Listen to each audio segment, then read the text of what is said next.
आजकल इस बात का पता लगाना बहुत मुश्किल है कि कौन सा दिन किसका आखिरी है।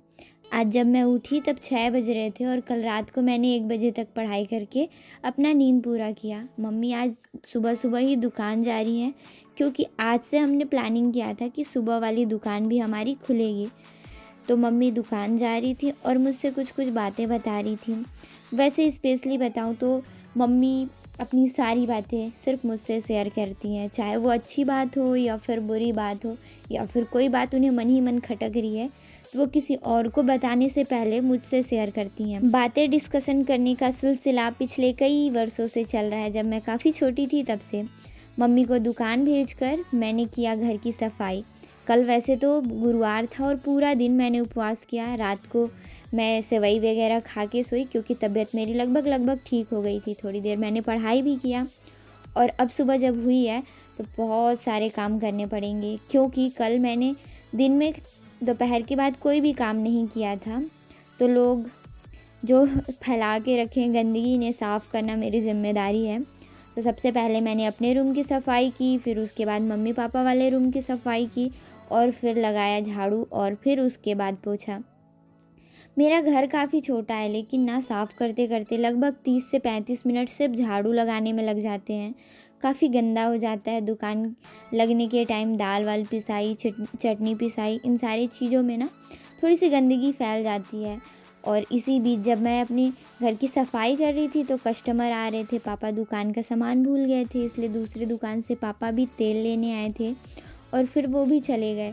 और ऐसे ही करते-करते मैंने लगभग 6 से 7 के बाद जो काम शुरू किया था वो 9-10 बजे मैं फ्री हुई। 9 बजे तक तो मैं घर का एक-एक काम करने में ही लगी थी। वैसे गुरुवार को मेरे घर पे पोछा नहीं लगता, पर बुधवार को मैंने लगाया था पोछा और एक दिन में ही घर इतना गंदा लग रहा था कि समझ में नहीं आ रहा था। ऐसे कोई घर पे आ जाता है तो कहेंगे इतनी बड़ी-बड़ी बेटियाँ और इनका घर कैसे गंदा-गंदा सा। तो मैंने सोचा फटाफट से लगा लेती हूँ पोछा।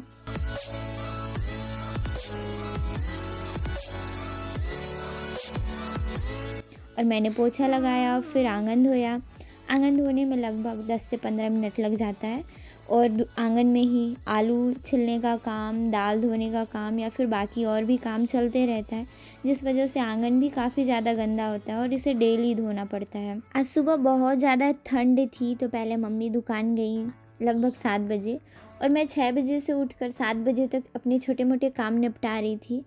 इस वजह से मुझे भी आज थोड़ा-सा दुकान खुलने में लेट हो गया। जब मैं घर के काम कर रही थी, तो इस बीच कई कस्टमर आए जिन्हें सामान देना घर से ही पड़ा, क्योंकि दुकान अभी तक खुला नहीं था। Hello everyone, good morning, Radhe Radhe, सुप्रभात and welcome back to my new another blog. तो अभी मैं 7 बजे से अपने काम में लगी हुई थी। समथिंग 8-8:15 हो रहा होगा, क्योंकि मंदिर का आरती हुआ है, मतलब 8 बजकर कुछ मिनट। तो अभी मैंने दुकान नहीं खोला है, मम्मी पापा दुकान गए हैं। सीमा पिंकी अभी तक सो के नहीं उठे हैं, तो इस वजह से कुछ कस्टमर आ रहे थे तो उनका सामान वगैरह देना पड़ रहा था। 2 काम बच गए हैं इनके लिए, नाश्ता, खाना और मेरा फ्रेशनअप होना। समथिंग 9 बजे करते हैं फटाफट से बाकी के काम। आधा से ज़्यादा काम तो हो गया था, अब किचन का ही काम बचा था, लेकिन अभी तक दुकान नहीं खुला था। मैं नहाई धोई भी नहीं थी, इस बात का मुझे काफ़ी प्रेशर था। फिर फटाफट से मैंने पहले खुद नहाया धोया और फिर उसके बाद मैं किचन में आ गई खाना बनाने। तो पहले मैंने बनाया खाना और उसके बाद खोला एक काम के बाद दूसरा काम और दूसरा काम के बाद तीसरा। अभी भी दुकान और दुकान के बाहर वाला हिस्सा सफाई नहीं हुआ था और साथ ही साथ मैंने सब्ज़ी भी साफ़ नहीं किया था। आज मेरे यहाँ प्याज पत्ती की सब्ज़ी बनने वाली थी, तो इसे काफ़ी अच्छे से साफ़ करना पड़ता। तो मैंने पहले चावल बनाकर छोड़ दिया और पहले दुकान खोला, क्योंकि कस्टमर आ रहे थे, इस वजह से बार-बार थोड़ा-सा प्रॉब्लम हो रहा था। फिर मैंने किया भाजी साफ़ दुकान पर ही बैठकर।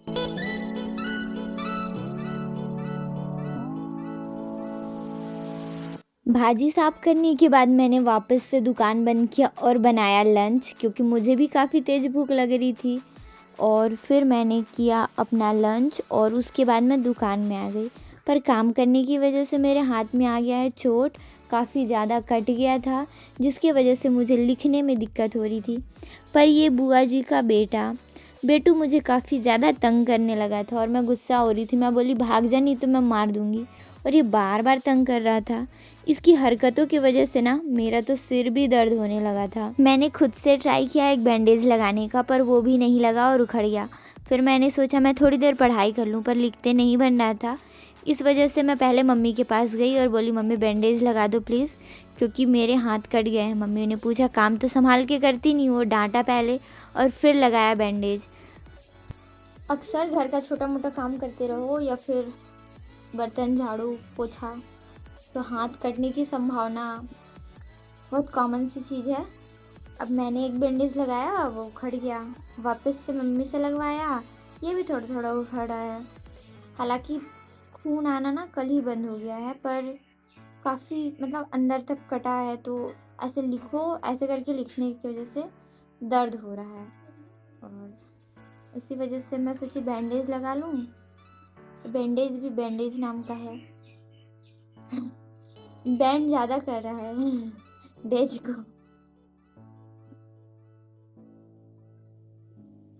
देखते हैं, थोड़ा तो है। ऐसे वो खिंचाने की वजह से, क्या कहते हैं उसको, हालत खराब है मेरी। बैंडेज लगाने के बाद मेरे हाथ में जो दर्द था वो लगभग थोड़ा सा कम हो गया, और मैं ईज़िली अपनी चीज़ों को नोट आउट कर पा रही थी। फिर मुझे लगने लगा भूख, क्योंकि अभी बज रहे थे लगभग 1:30-2।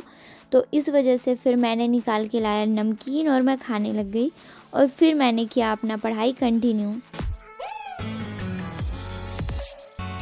क्या क्या क्या बाबू, मैं तेरे को तो 100 तक सिखा चुकी हूँ। चलो लिखो,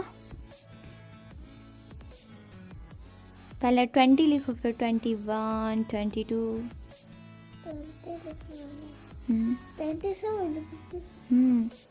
9 तक, फिर 29, फिर 30।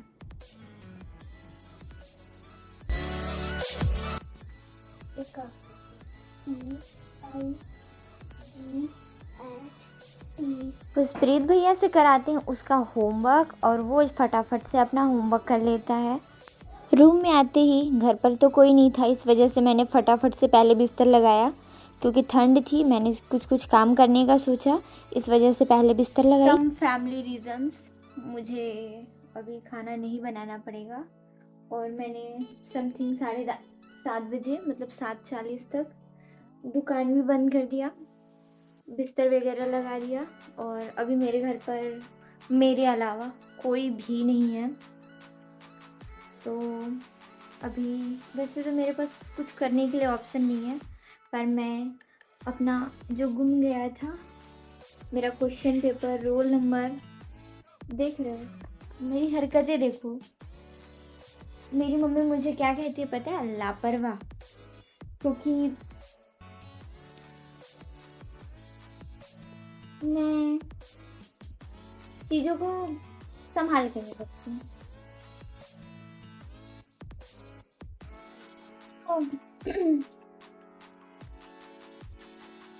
तो वैसे हूँ मैं बहुत बड़ी वाली लापरवाह इंसान, क्योंकि सोचो ना, जो इंसान अपना एडमिट कार्ड 6, 7, 8 महीनों के लिए नहीं संभाल के रख सकता, वो किसी और चीज़ को क्या ही संभाल के रखेगा। पूरा घर फिर से छानना पड़ेगा, और दुकान भी लगभग जल्दी बंद की हूँ, तो सोच रही हूँ खोज लूँ। उसके बाद मैंने लैपटॉप वगैरह निकाल लिया है, भरेंगे फॉर्म, कटवाएंगे पैसा अगर मिल जाता है तो, नहीं तो कोई और जुगाड़ देखेंगे। तो चलिए काम शुरू करते हैं। बड़ी मेहनत करके मैंने डॉक्यूमेंट खोजा, नहीं मिला। फिर मेरे लिए आया बाहर से डोसा, मैंने डोसा खाया। और अगर आप सभी को मेरे व्लॉग अच्छे लगते हैं तो please like, comment and subscribe. ख्याल रखिए।